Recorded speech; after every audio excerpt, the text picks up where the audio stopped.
Hey everyone, welcome to the first of many, where I'm going to answer some of the most frequently asked questions I get from clients and patients and other physios looking for, unique perspectives, I guess, perspectives that come from outside the mainstream way of thinking. One of the most common questions, and in fact, I think it's the most Googled question relating to back pain, is in fact, what causes back pain? Fairly logical. And I have to say, I had to sit with this question because my instinctive reaction every time someone wants to know what's causing their back pain is to say, who cares? Because it's irrelevant. Because we know there's things that we have to do to get you better. They're going to work regardless of what the back pain cause is. And I know that sounds offhand, but if we're coming from a space that it doesn't matter, everything is healable, we just got to figure out a strategy to get you there, then the cause of the pain is kind of irrelevant. Having said all that, that's how I think. And I'm really mindful that the way I think and the way most people think are not the same, thank God. And often when patients are asking that question, it's because they want to know. They want to know what the cause is, I guess, because it's going to help them make a plan to get better. And sometimes I think that's true, and other times I think I'm always curious as to what that provides for them when they know. Because for some of them, when they hear it's a disc, they go into meltdown mode because they have a belief pattern that if it's a disc injury, it's somehow worse than a muscular injury, which might somehow be better than a joint injury, which might somehow be more easily fixed than a nerve injury. And there's all these beliefs and all these myths about the structure and the ease of healing, which I don't buy into, which circles me back to I don't care. But that's not useful, and I said I'd answer it. So to create a useful answer, I actually had to sit and think about this. And it was so complicated that I actually had to draw up a little flowchart for you, which I'm going to go through now, because there is no simple answer to this. And let's start. Let's start with the first basic idea, that the structure is what people are wanting to know when they say, what causes my back pain? I think what most people are wanting to hear is, oh, okay, well, you have a disc injury at L5S1 that's bulging to the right. It might be that they want to know they have what the diagnosis is, that it's a joint dysfunction, it's a facet joint that's swollen, thickened, degenerative, and it's here. It might be that the nerve is getting compressed. It might be that there's been a muscle tear. It might be that they want to understand why it's everywhere and understand that it's inflammatory, it's carried by the blood, which is a very different mechanism of back pain than a joint dysfunction. Or they might be trying to understand it's an instability or something's loose in some area. Those basic understandings might actually help people understand what's going on. It might create a level of safety that from which they could move forward. And it's often why I'm a big fan. If people really need that, then MRIs, CT scans, X-rays, whatever is needed to get you to your level of comfort with understanding what's going on is usually useful. I will say it can take people back the other way. They can be feeling quite on top of their back pain until they read a report which outlines 100 things that are irrelevant, but it cements in them that they have many issues in their back, and it almost creates more resistance to improvement. So the cause or the structure, I think, is what most people are wanting to know when they say, what's causing my back pain? What I'm more interested in is whatever's going on for that structure. I want to know, but why? Why did your muscle tear? Why did your disc at that level go right And why wasn't it L1 instead of L5?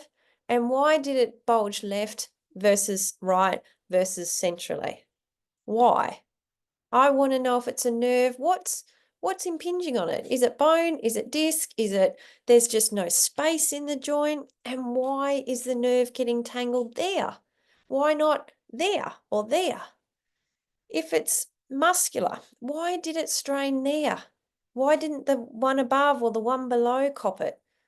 If it's blood, I want to know, why is that inflammatory process targeting your back tissues? Why is it not going to your shoulder or your knee or your ankle or your jaw or your any of the other multitude of joints in your body? If it's a ligament instability, I'm trying to understand, why is that ligament so lax and this one's not? What's going on? So the structure, I guess that's why I come back to, I don't care what the structure is, but I'm very interested in why that structure has been stressed or damaged. Because in the understanding of why, we have some power to have an influence and an effect change, which will unload and help that tissue heal. And so that brought me to my next box, the triggers for the damage to the structure. Often it's a combination. We've over lengthened something by reaching, twisting, or bending. Maybe we didn't overdo the movement, but we overdid the repetition of the movement. Often there might be a bit of compression involved, compression with sitting, compression with standing, compression with lifting, compression with a sneeze or a cough, which create intra-abdominal pressure, which sustained over a fair period of time is an increased pressure from the inside to the back, as opposed to a pressure coming from the outside into the back. We may be having an overproduction of cortisol, which affects the blood, which affects the inflammatory mediators in the blood. We may be having over fatigue, which is the same as under rest. And as you'll see in this little trigger chart, the opposite of over is under. And if we're over fatiguing something and we become aware, then the answer and the solution is quite simple. We need to increase the rest. Make sense? I like to think that nothing I advocate is rocket science. I think it's pretty much common sense. If something has been over lengthened, we need to under lengthen it. If something has been over compressed, we need to decompress it with something like hanging or hydrotherapy, being in the water, increasing the space. If something is weak, it needs to be strengthened. If something has been shortened or under lengthened, it needs to be increased in length. Basically, the over-under concept for me in my mind works quite nicely when I put it in context of whatever tissue's involved. But even if I look at that trigger column, okay, something's been over-lengthened, something's been over-compressed, it still doesn't help me get to the why. If it's over-compression, i.e. that person's been sitting too long all day, I want to know why. Why didn't they get up and move? If they've been overreaching and overloading and overlifting, I want to know why they didn't respond to the grumbly signs that their back was giving them. If their cortisol production is excessive or there's an underproduction of their oxytocin, which is the antidote to cortisol in our biochemical profile, why are they not producing enough oxytocin? Which emotions are they not accessing? Which emotions are they accessing too much? Which leads me to this third column, which is basically, when we keep asking why, but why, like that annoying 3-year-old, but why, but why, but why? We eventually, well, these are the three I've come up with in my 28 years of dealing with people with pain. I always circle back. It always circles back to one of three things, two of three things, or most likely a little bit of all of these three things. A movement dysfunction, which basically is a movement habit you don't know about. It could be something as simple as when you're moving, you're not using 2 feet equally, which is something I see every single day. We assume we have 2 feet. We assume we use them evenly, but I can tell you, very, very, very few of us do. Most of us, if we stood on a force plate, have areas of high pressure in our feet that is not distributed beautifully and equally amongst our base of support. Whenever we have an asymmetrical load pattern, we have too much compression somewhere, not enough decompression, or too much opening somewhere. So our joint spaces are altered. We don't know that unless someone helps us understand that. And we all have these blocks to understanding our movement biases and our movement habits. Even our sleep postures are hardwired, usually towards an asymmetrical pattern. Every time we reach for something off the ground, most of us are more inclined to use one hand than the other, which means 90% of the time we'll load into one foot and one direction of bend than the other. They're all there. There's hundreds of them. And it's not that we're working towards understanding all of them. We just want to understand the major ones that are affecting your pain cycle. Beneath movement dysfunctions and coexisting is often a thinking pattern. People making choices about what they will allow for themselves and won't allow for themselves. I'll talk about that in the case study next. And obviously entangled in the whole back pain experience are these wonderful things called emotions, which need to be addressed as part of the global picture of getting you better, because how we feel directly influences the rate at which we heal.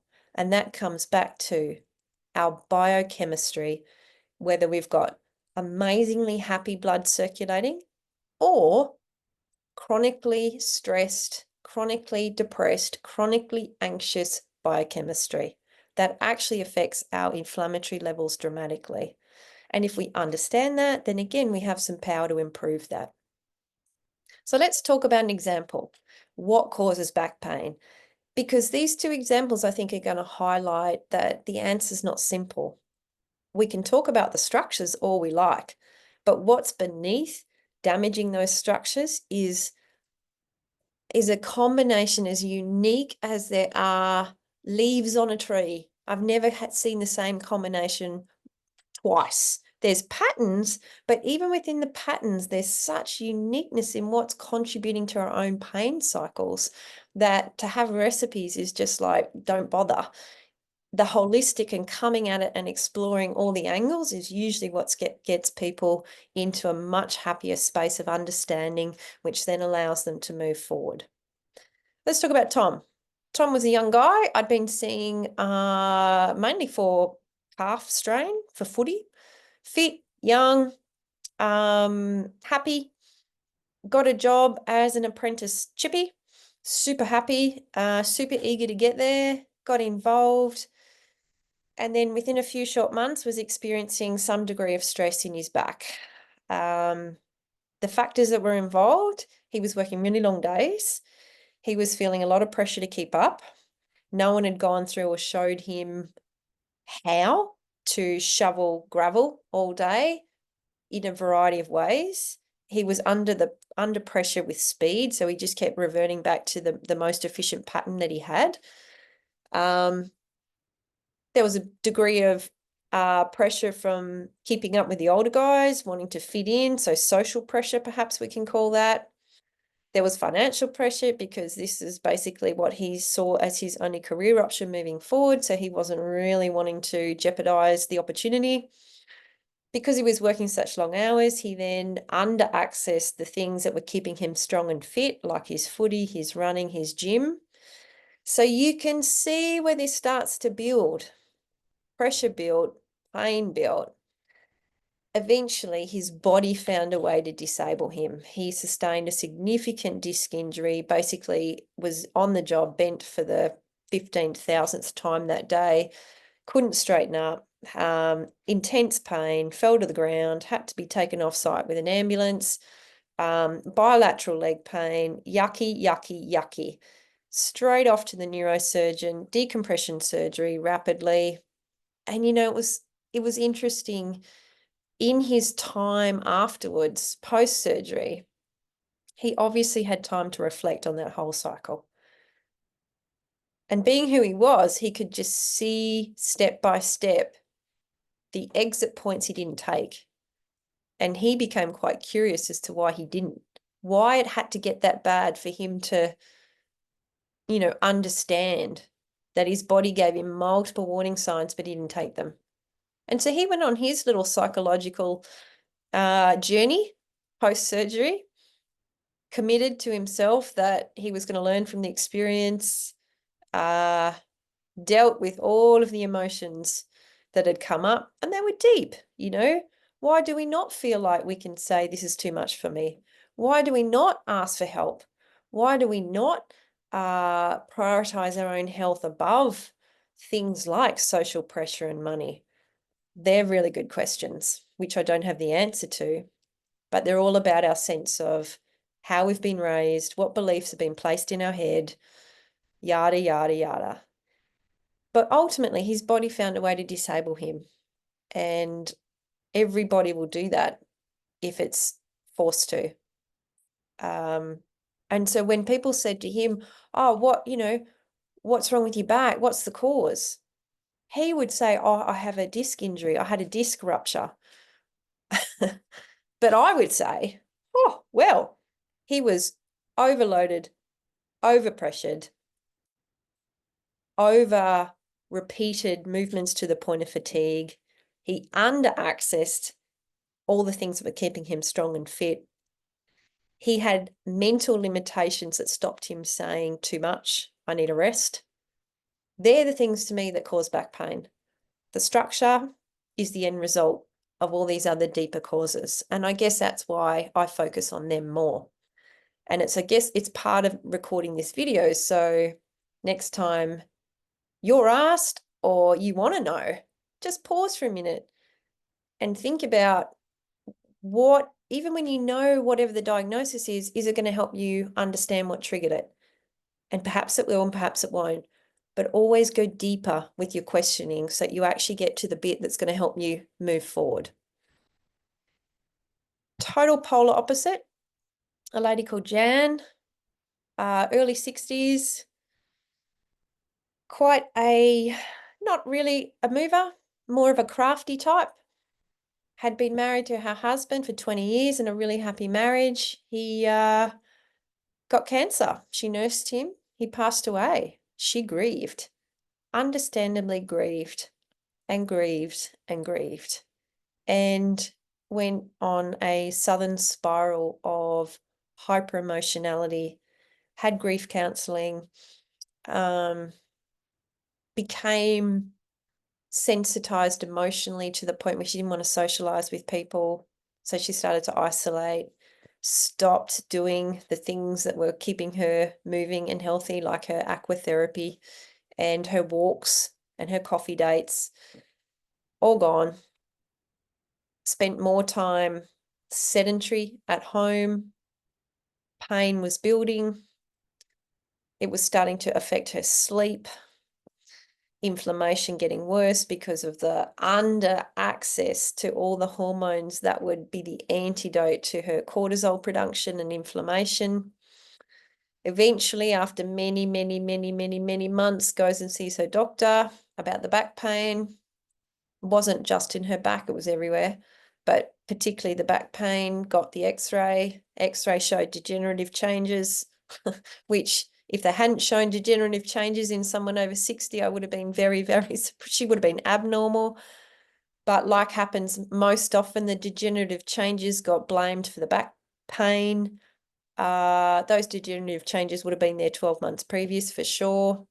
But all of a sudden, they're the source of the back pain. What's causing my back pain? Degenerative changes in your spine. I would have said nothing to do with that. Everything to do with the cycle you're in, emotionally, mentally, physically. And because now the focus or the diagnosis is degenerative back pain, the whole approach becomes centered around that. Oh, we must get your core fit. We must XYZ. And you can see how this is where we get it wrong. Without understanding this lady and what she'd been through, getting her to load her abdominal muscles was about as effective as, I don't know, scratching the surface of a far deeper experience that was going on for her. And she tried that, did some exercise classes that made her back worse, highly predictable because she had no strength there. She hadn't been moving at all. And then just to start targeting one zone when everything was depleted, kind of locked and loaded in some bad stuff. She now has this x-ray finding and a GP saying degenerative change can't be reversed. She goes on another spiral of, oh my God, now I'm going to have back pain for the rest of my life. And you just get the picture. This happens a lot. And it's so frustrating because what this woman most likely needed was someone to understand the grief. If we knew that the root was highly emotional and was about social isolation and was about just a general lack of moving and a general lack of feeling good, then targeting that approach would have possibly been far more effective and would have seen her move into happier spaces than the path that she eventually took. And I guess this is my frustration. I guess this is the part of the video. So, when you hear that question, what causes back pain? I am more interested in the triggers, like we said in the thing, and the understanding. It will most likely always be a combination of a mental or mindset block, a movement dysfunction or lack of movement quality lacking, or movement variety lacking, or movement duration lacking, something to do with movement. And also movement and how we feel are kind of like interrelated. How we think, feel, and move are all the same beast. And each person needs a different approach depending on their story. What works for Jan wouldn't have worked for Tom. What works for Tom wouldn't have worked for Jan. They're like two different entities. They're about as far from each other as possible. The approach taken would be about as far away from each other as possible. And the cause is always layered, is all I'm going to say. I hope that helps. And obviously, if you have some comments to share, I'd really love to hear them. I'd really love to hear, if you've asked that question for yourself, what you were hoping to hear and how whatever you were hoping to hear would have helped you move forward. Did it help or did it hinder? I'd really love to hear some feedback on this topic because these are only my perspectives, but I think they're worth sharing. And I really like the opportunity to sit with myself and explore the deeper answers and questions about back pain, because it is a real problem in our society. And my view is that it's a real problem because we're trying to pigeonhole everyone into one of those 6 structures without understanding the triggers. And if we don't understand the complexity and layering of the triggers, and that's not the finite list. That was done in about 5 minutes, bang, bang, bang, just wanting to get something down. I'm sure if I reflect on it longer, I'd come up with another 50 more, but it's a starting point. And like anything, I'll just finish by saying back pain is very manageable. It can heal when we fully understand it. And understanding it requires understanding our thinking patterns, which affect how we feel, and how we feel affects how we move. And it's all really useful to explore. Subscribe for more if you're interested in these little rants. And I'll be back soon with the answers to some more questions. If you have any more you want answered, just put them in the comments below.